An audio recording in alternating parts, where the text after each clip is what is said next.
Welcome back to Mazzy's Rips. On the last box, I ended up getting autograph. I got a certified auto of Tyler Locklear, and I got a cutout with what I'm still trying to figure out whether it's an actual autograph or it's some sort of a reprint. What I'm saying is if it's a PSA 10s worth 35 bucks, it'll cost you more to get the PSA than it will anything else. And the Locklear is worth significantly more. So I'm not upset with my very first box. These are the Topps 2025 archives. I'm going to do a box a day unboxing. Also got some other cool black, exclusive black parallels. I'm not sure how everything goes. Something I'm noticing is on the front of the box is these stand-up cards. And it shows like Aaron Judge here, right? Like, so it's got this stand-up card, but it doesn't show an autograph. The one I got has an autograph on it. Still doing some more research because I was looking for Allen and Ginter, and this popped up on the Walmart website. You can order 5 at a time. And I was like, you know what? I kind of like the fact that it has these retro-looking cards. Let's compare it. And there's no comparison. They're different. These are more like the cards you got in the 80s and 90s. They're not like that retro matte grade and sepia tones and mini cards and random fish and crap that's in the Allen and Ginter. I actually really enjoy the Allen and Ginter because it always has something funny in it to me. Like, here's a famous bassist or a drummer or whatever. Something I would never collect in my life. But then I'm like, this is such a crazy way to get something unique, right? This has been all baseball.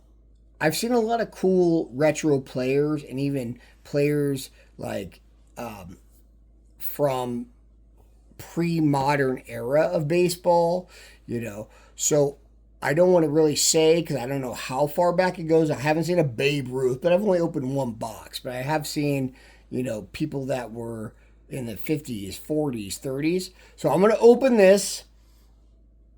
I'm really super hopeful that every box has some sort of random autograph. That'd be crazy. I know. But let's see. All right. These are like 30 bucks a piece, or gosh, I wish I was more informed. I should be. I ordered them when I was looking for Topps Allen and Ginter, and I didn't pay as much attention. I will give you a better price on the next box, I promise, because I will do the research beforehand. But let's see. Okay, hold on. Build Complete Special Insert Sets, 1987, 1964, 2007, 1995. Look for limited autographs, which I got, of select inserts. So at least I got that. 7 packs per box, 8 cards per pack, 56 total cards. And here it goes with the base set and all that. So I should have done my research. I really should have, but I don't know. These showed up today. I worked for 14 hours. I should be in bed, but I have tomorrow off. And I was like, you know what? I'm just going to go make a random video about something I know nothing about. Probably a poor idea, but I believe that all of us have made poor ideas in a reality in our world. So here's tonight's poor idea. Should I know more about him? Probably. But for someone who knows nothing about it, I pulled at least 1, if not 2 autographs. So, poor ideas for the championship. All right, first pack. Something I learned on the last box was clearly use scissors because this is made out of some sort of unobtainium that you cannot open if you just try to pull it open normally. It's like, okay, there we go. There's another one there. What do we got? We got the Rangers, Evan Carter. We got the Orioles, Cedric Mullins. We got one of those exclusive black parallels that they call it. And they are cool, but Cam Smith, Posada, Rodriguez, Malloy, Neto, and a Mets Juan Soto in that classic design versus the gold labeled design. All right. That's actually the first time I think, maybe I was wrong, that there was a weird vintage base style card at the rear.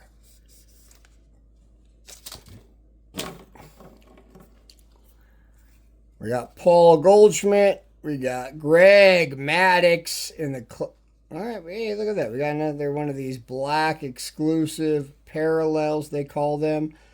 We got this of Ballesteros. I don't even know if they offered a number card in this because, again, I'm winging this. I'm doing a horrible job as somebody who reviews cards. I don't even know if I should be putting those black parallels in a penny sleeve. Are they technically more valuable? I don't know. I'm doing this because it's, I don't know. I haven't done baseball cards in years, and all of a sudden, it's like, oh, 30 years later, hey, Jason, start opening baseball cards again. Caleb Durbin.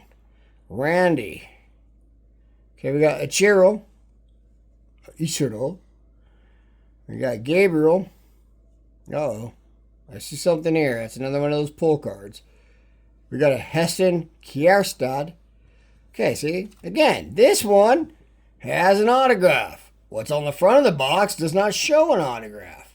But if I were to look at this, this does not look like a live auto to me at all. So I'm going to assume it's a printing run.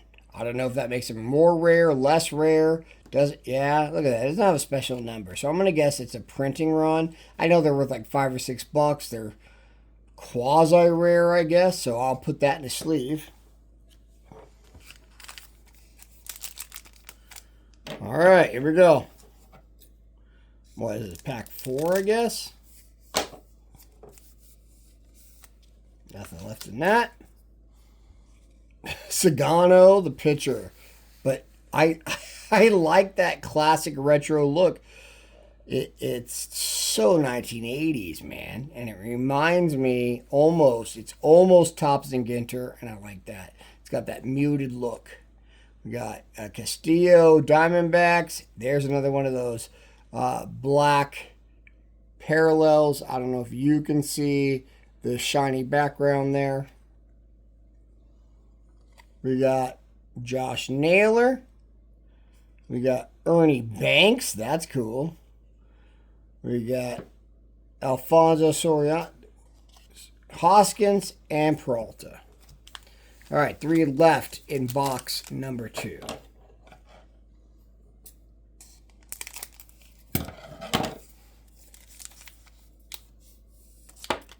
Well, that sucked. If that was a good card, it just got jacked up. There's a retro Jose Altuve, Javier Senjo, Sal Frelick. I don't even know what that is. Buster Posey, Ben Williamson, Salvador Perez in the 9 times MLB All-Star Blue. I'm worried that's worth something, and I don't know because I'm an idiot who just opens cards without knowing anything about anything. Guess that's going in the sleeve because I'm worried it's something, even though it doesn't have like its own individual number. You know what I like about numbered cards? You know if it has a rarity. Like, the rarity might not even mean anything. Let's take Panini Donruss, for example. It'll say 1 of 25 or 1 of 10, but then you find out that there are 74 different versions of that card, and each one has 25. That's not necessarily rare. Yeah, it's rarer than the base run. It's a marketing game. Sometimes you get something super awesome that's a 1 of 1 of 1 and everybody wants it. But I feel like I watched a bunch of videos and my son wanted to start this and now he doesn't even care because he's wrestling. So I was like, yeah, let's do it. I started buying stuff. And sure, if you buy certain things of certain things, you're going to get a super possible rare card. You're probably better off betting your money in Vegas. You know, like, especially if you can card count or do a little bit of advantage play. Oh, look at this. Frank Thomas and Chan Ho Park. Good looking cards. Sonny Gray with a nice black parallel. I'm just saying, don't chase a bunch of these goofball lower end cards and think like I'm gonna pull the one. Maybe I'll pull one of something. I've yet to see anything that says that there's something numbered in here. Yeah, you might get a cool autograph. I'm not mad about that. I'm just gonna be happy for the collector's sake. But I don't think you're gonna retire off of much of things. All right, Billy Wagner, Pete Alonso, Kyle Schwarber, Vinny Pescatierno, Shota Manga. Oh, that's actually a cool looking card. It's like a rookie card version of Roki Sasaki, Real Muto Hustle. Okay. Well, that was box number 2.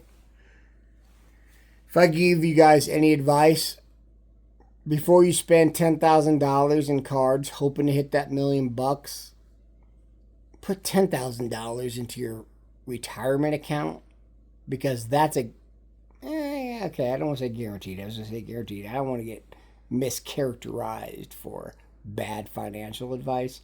Let's say it's a pretty good bet that if you start putting $10,000 in now and you're a young person, you're going to have millions of dollars by the time you retire.